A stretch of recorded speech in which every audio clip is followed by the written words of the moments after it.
trecho, beleza? Mais um vídeo sobre construção civil aqui no nosso canal. Eu sou o engenheiro Alisson Rodrigues e no vídeo de hoje eu vou conversar um pouquinho com vocês sobre bloco de concreto estrutural. Eu vou citar algumas vantagens e desvantagens aqui da utilização desse sistema, né, em bloco de concreto estrutural, e a gente vai basear aqui para ver se compensa ou não compensa a utilização desse sistema construtivo. Eu vou dar a minha opinião baseado aqui nas minhas experiências. Beleza? Então, se você quer entender um pouquinho mais sobre esse assunto, fique comigo até o final desse vídeo. Fala galera do trecho, beleza? Mais um vídeo e no vídeo de hoje vamos conversar sobre inspeção de escala. Com relação ao que a gente utiliza aí no nosso dia a dia. Bom galera, como já é do costume, antes de entrar aqui no tema desse vídeo, eu vou pedir para você aquele apoio, aquela forcinha, deixa aí o seu likezinho para ajudar no crescimento do canal. Não esqueça de deixar aqui abaixo o seu comentário, uma sugestão de vídeo ou simplesmente a sua opinião sobre esse vídeo, porque a sua opinião é muito importante para mim saber se eu estou indo no caminho certo aqui nos vídeos, beleza? E também, se você se interessa por assuntos relacionados à construção civil, não esqueça de se inscrever aqui no canal, ativar o sininho de notificações, para que você possa receber as notificações dos próximos vídeos que eu posto aqui no canal, porque toda semana, galera, eu posto vídeos relacionados à construção civil por aqui, e com certeza algum desses vídeos vai lhe interessar. Beleza? Então, sem mais delongas, sem mais enrolação, vamos para o tema desse vídeo, que é o assunto que interessa a você que está aqui me assistindo. Bom, antes de eu falar aqui a desvantagem e desvantagem da utilização de bloco estrutural, eu vou explicar rapidamente aqui como que é esse sistema.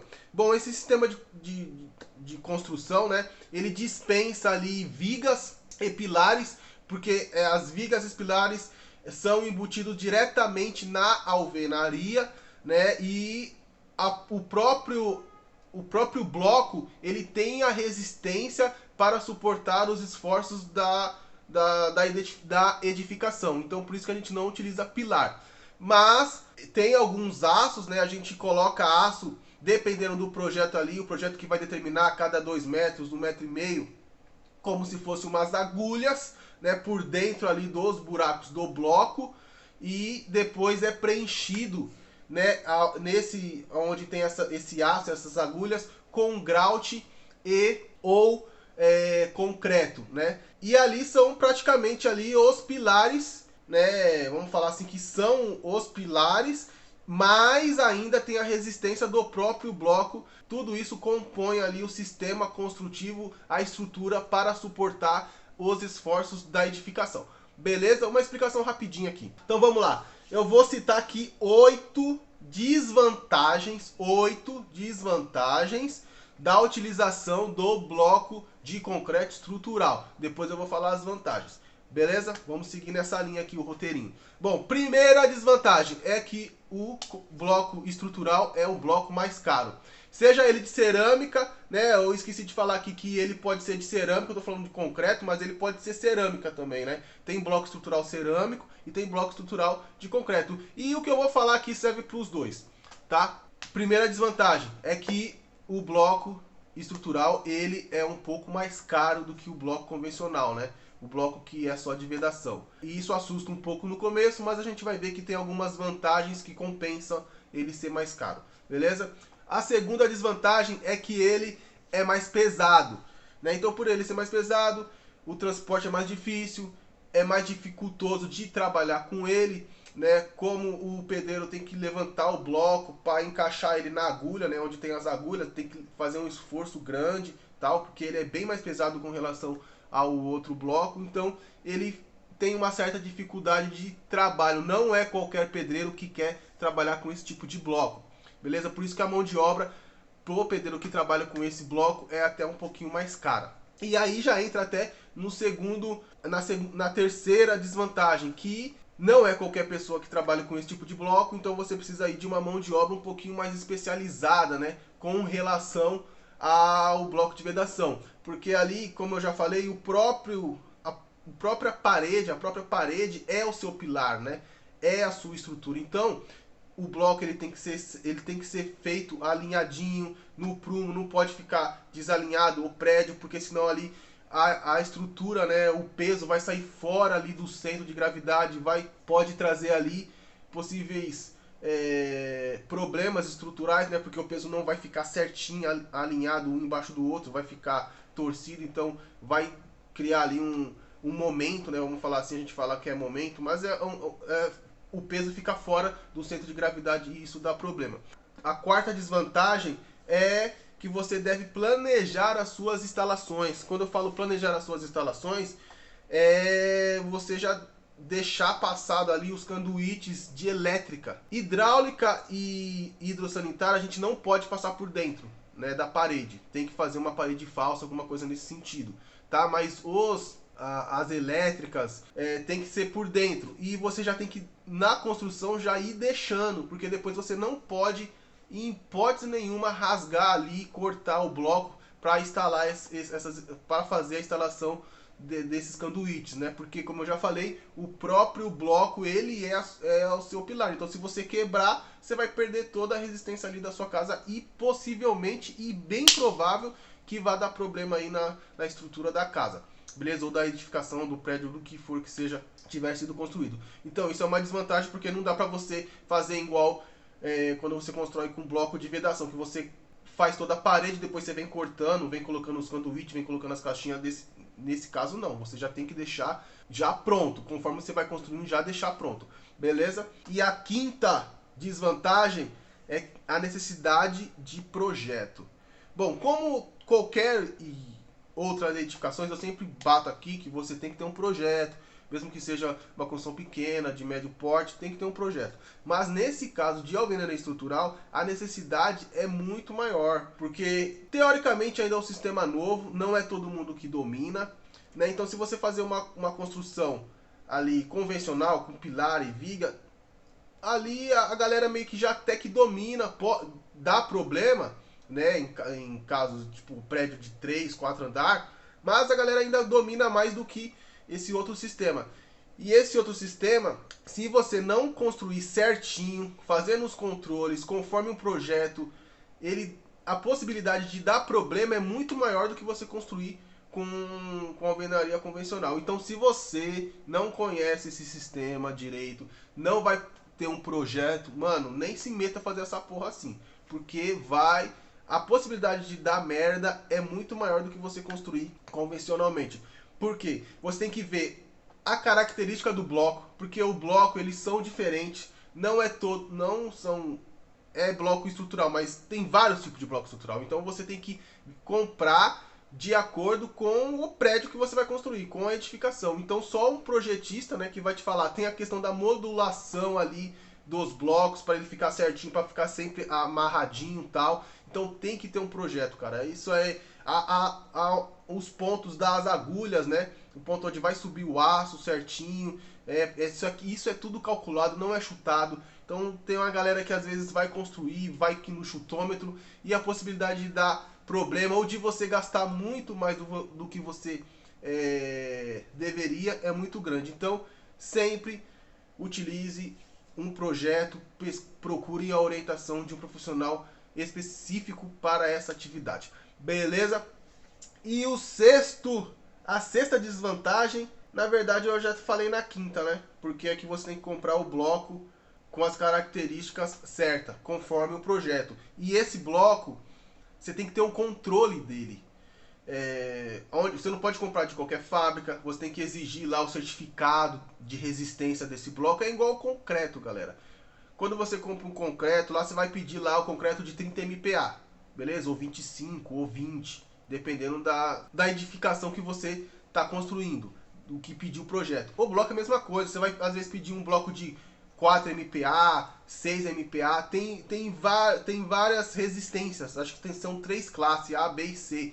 E aí o projetista que vai te falar, né, qual o bloco que você vai comprar. E tem que vir com um certificado de resistência do ensaio que garantiu, que foi testado, que aquele bloco, aquele traço, né, utilizado para confecção do bloco atingiu a resistência que está no projeto. Beleza? E a sétima desvantagem é que você não pode quebrar a parede, como eu já falei aqui no caso das instalações. Você tem que deixar tudo pronto, porque depois você não pode quebrar. E depois que você construiu a casa, você não pode abrir nicho, né? Você não pode querer quebrar uma parede, mudar uma parede de lugar. Então tem que ser bem estudado realmente o que a necessidade do cliente, o que o cliente quer, para que isso depois já era. Não dá para você ficar mudando mais, tá? Porque, como eu já falei, a própria parede é a estrutura da casa. Se você quebrar, vai cair. E o último item, e não menos importante, é o traço do concreto ou grout que você vai utilizar para preencher ali as agulhas, né, onde vai estar o aço. É muito importante isso. O ideal é que utilize grout, porque grout é mais fácil de você não errar, vamos falar assim. É só você adicionar, você vai comprar ele pronto, né? Para quem não sabe, o grout é um material, né, cimentício que você só mistura água e ele tem uma ótima resistência e durabilidade, até muito superior do que o do concreto. Mas só que ele é mais caro, né? Ele é caro, então só que ele é mais fácil de você fazer na obra, é só misturar água, né? E dá para você elaborar um traço de concreto que consiga ali atender as características de resistência que você precisa para o projeto. Porém, o controle dele para esse tipo de obra tem que ser muito mais rigoroso, porque o concreto tem que ser um concreto com slump bem alto, né? Tem que ser bem molinho, porque o buraco que ele tem que passar ali do bloco é pequeno, tá? E ainda vai ter o aço ali dentro, então ele tem que passar, fluir direitinho. O grout ele já tem essa característica. Se você fazer de concreto, você tem que estudar certinho para o concreto se assemelhar a essa característica. A brita que você vai utilizar tem que ser uma brita adequada, o tipo de cimento adequado. Então tem todo um contexto e isso você tem que ainda controlar durante a execução, né? Tem que fazer certinho sempre, e isso é mais difícil. Com obras pequenas, obras de casa, normalmente a galera não tem ali, já cai ali no que eu falei da mão de obra especializada. A galera não tem ali muito a cultura de fazer o controle legal de concreto virado em obra. Então é melhor, é mais caro, mas é melhor fazer com grout do que com concreto, porque você normalmente é difícil ter a mão de obra especializada para fazer o controle na obra, porque como é pouco volume, você não vai pedir na usina, você vai fazer na obra esse concreto. Então ali, para garantir a qualidade do concreto executado em obra, dá para fazer legal, mas é mais complicado, porque a gente normalmente não temos mão de obra especializada aqui para isso. Beleza? Então essa foi as 8 desvantagens. Aí você deve falar, porra, então esse concreto esse bloco é uma bosta, meu. Não vou construir com ele não. Cara, apesar de todas essas desvantagens, agora eu vou falar as vantagens e você vai ver que se você seguir certinho ainda supera as desvantagens. Por quê? A utilização do bloco de bloco estrutural, ele dá mais velocidade na obra. Como eu já disse, você não precisa fazer pilar e nem viga. E isso, meu, você economiza um tempo do caralho. Porque quem sabe, quem constrói aí, você ficar fazendo caixaria para pilar e viga, come um tempo do caralho. É madeira, é prego, é aço, é mão de obra. Você tem que ter mais gente para fazer isso. Aí você faz a parede, né?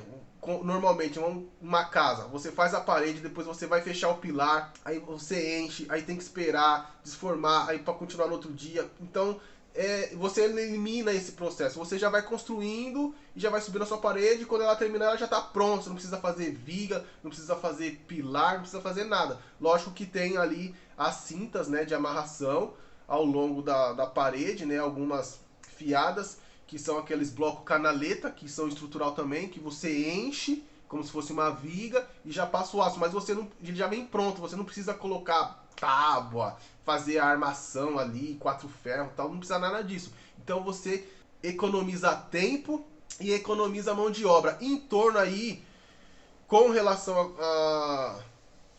a construção convencional, você economiza aí de 20 a 30%. Só que tem que fazer certo. Se você for fazer uma construção de bloco estrutural sem saber fazer, você vai ter mais prejuízo. É melhor fazer normal, que aí você tem profissional mais fácil, né, no mercado que trabalha com isso, tal. Como eu já falei, a mão de obra para construir com alvenaria estrutural tem que ser especializada, tem que ter um projeto, tem que seguir tudo certinho para você atingir esses 20, 30% de economia. Se você querer fazer de qualquer jeito, vai dar problema. Tem uma norma que saiu agora recente, em 2020, é a 16868 de 2020, que ela descreve todas as etapas. Tem duas partes. A parte 1, ela descreve a etapa de projeto, né, de concepção de projeto, e a parte 2 é execução e controle. Então, para quem está na obra, vai executar esse tipo de construção de bloco estrutural, é imprescindível que o cara conheça essa norma, cara. Pô, como que o cara vai executar? Eu fico até meio puto com um profissional que vai executar uma certa atividade e o cara não sabe nem a norma que descreve aquela atividade. Tem muitos construtores que constroem por aí a todo direito, sem conhecer ali o processo construtivo, achando que você seguir o processo construtivo vai te trazer prejuízo, vai atrasar a obra. Muito pelo contrário, cara. Se você fazer o bagulho certinho, do jeito que está escrito ali na norma, você vai economizar tempo, dinheiro, vai ter mais lucro. Então é imprescindível que você construtor, você pedreiro, você engenheiro, que vá fazer esse tipo de obra, dá uma lida lá na NBR,